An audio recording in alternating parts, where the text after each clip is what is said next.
You ever wonder what really lurks in the quiet corners of your world? What shadows dance just beyond the reach of your nightlight? Because sometimes, the scariest stories aren't about monsters under the bed, but about the monsters inside the house, the ones you invite in, or the ones who are already there. My name's Alex, and I am 26 now. But when I was 13, I learned a lesson about trust, about loneliness, and about the things that go bump in the night that weren't just the house settling. It was a summer night, late July, the kind of sticky heat that makes the air feel thick and heavy. My parents were away on their annual anniversary trip, leaving me with my older sister, Chloe. She was 19, a year into college, and thought she was queen of the world, which to a 13-year-old me, she pretty much was. Chloe had plans, of course, big plans, secret plans that involved her boyfriend, Mark, and a party I was definitely not invited to. She laid down the rules: don't touch my stuff, don't burn the house down, and for the love of God, don't tell Mom and Dad. I nodded, feigning obedience, already planning my solitary dominion over the living room television and a mountain of forbidden snacks. Freedom. That's what it felt like. Pure, unadulterated freedom. The first few hours were glorious. I devoured a giant bag of chips, washing it down with soda, and started binge, watching some ridiculously cheesy horror movie marathon on cable. The kind with rubber monsters and screams that sounded more like exaggerated yawns. But as the night deepened and the shadows outside stretched longer, a different kind of chill began to creep in. Not from the air conditioning Faye Chloe always cranked at Faye, but from the silence. The house, usually bustling with the low hum of family life, felt empty, too empty. Every now and then, I'd hear a faint thump from upstairs, or a soft skitter in the walls that I usually attributed to mice. Tonight, though, my imagination started working overtime. The movie wasn't helping. With every jump scare on screen, I'd instinctively glance over my shoulder, half expecting to see some pale, grinning face reflected in the dark window behind me. Eventually, the fake scares started blending with the real fear building in my gut. I shut off the television with a click that echoed too loudly in the quiet room.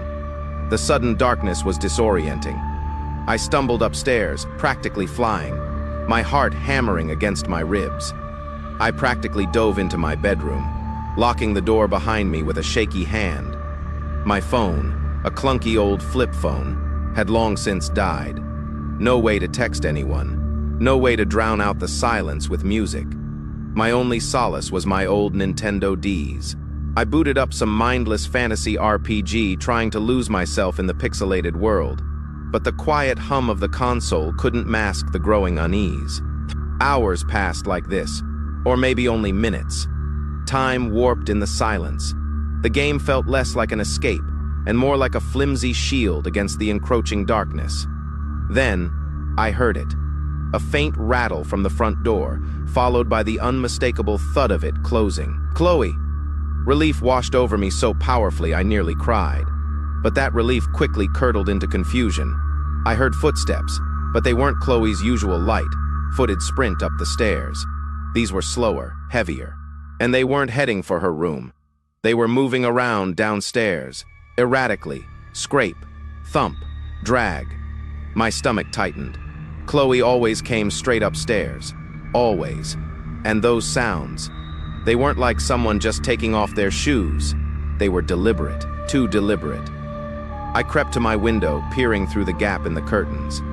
Mark's beat up sedan wasn't in the driveway where Chloe usually had him drop her off. Panic, cold and sharp, pierced through my relief. This wasn't Chloe. My mind raced. I fumbled for my phone, remembering too late it was dead. No way to call Mom and Dad. No way to call Chloe. I was alone. Truly alone. I tiptoed to my bedroom door, checking the lock again, even though I knew the cheap mechanism was more for show than security. One good shove and it would give. My eyes darted around my room, searching for a hiding spot. Under the bed, too, clicked Faye's closet. It was packed with clothes, but the back wall had a small, recessed crawl space I sometimes used to hide my secret stash of candy. It was tight, dusty, and perfect. I squeezed myself in, pulling a stack of old board games in front of the opening, and held my breath. My heart hammered against my ribs like a trapped bird. Every fiber of my being screamed that it was just my imagination, that it had to be Chloe, maybe playing a prank, or perhaps Mark had picked her up and she'd walked home from a friend's house nearby. But the sounds from downstairs continued. A new one now, a low, guttural humming. Not a song, more like a vibration in someone's chest. Then, I heard footsteps on the stairs, slow, deliberate. Each creak of the old wooden steps was a hammer blow to my chest. They stopped outside my door. I heard a soft click as the handle turned, then a low, hesitant push. The door creaked open. I froze. Every muscle in my body locked up. I could hear them. In my room, not talking, just breathing, heavy, shallow breaths that scraped against the silence. I heard soft shuffling, then the distinct clink of metal against wood. Something was being moved. My desk chair scraped across the floor. Then, a low thump, as if something heavy was being placed down. Minutes stretched into an eternity. My mouth was dry, my vision blurry with unshed tears. I could almost feel their presence, a cold weight in the air. I prayed, begged, pleaded with whatever entity was listening, for them to just leave. Then, I heard it again, the dragging sound. Only this time, it was unmistakably coming from within my closet, not the crawl space, but the main part of my closet, right on the other side of the flimsy wall separating me from them. I whimpered. A tiny sound caught in my throat. I squeezed my eyes shut, picturing the worst. Was it a burglar or something worse? I heard clothes rustling, then another clink of metal, a soft thwack, like fabric hitting something solid. Finally, after what felt like an age, the footsteps moved away from the closet, out of my room down the stairs. And then, the faint thud of the front door closing again. Silence. Absolute, terrifying silence. I stayed in that cramped space for what felt like hours, even after the house settled back into its empty quiet. My limbs were numb, my mind a jumbled mess of fear and confusion. Was it over? Was it really gone? Then, the front door rattled again. This time, I recognized it, the specific hurried rattle of Chloe's impatient key. And then her voice, loud and annoyed, from downstairs. "Alex, you awake? What the hell did you do to the kitchen?" I practically stumbled out of the crawl space, my legs protesting after so long in one position.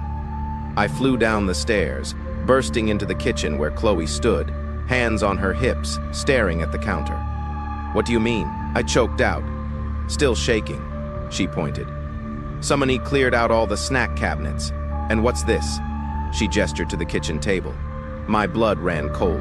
On the table, neatly arranged, were all the things I had hidden in my crawl space. My candy stash, my old comic books, even the worn, outstuffed animal I still kept for comfort. And right in the center, glinting under the kitchen light, was Chloe's shiny silver locket, the one she never took off. But it wasn't just there, it was open, and inside, where Chloe kept a tiny picture of her and Mark, there was something else. A small, crudely drawn stick figure.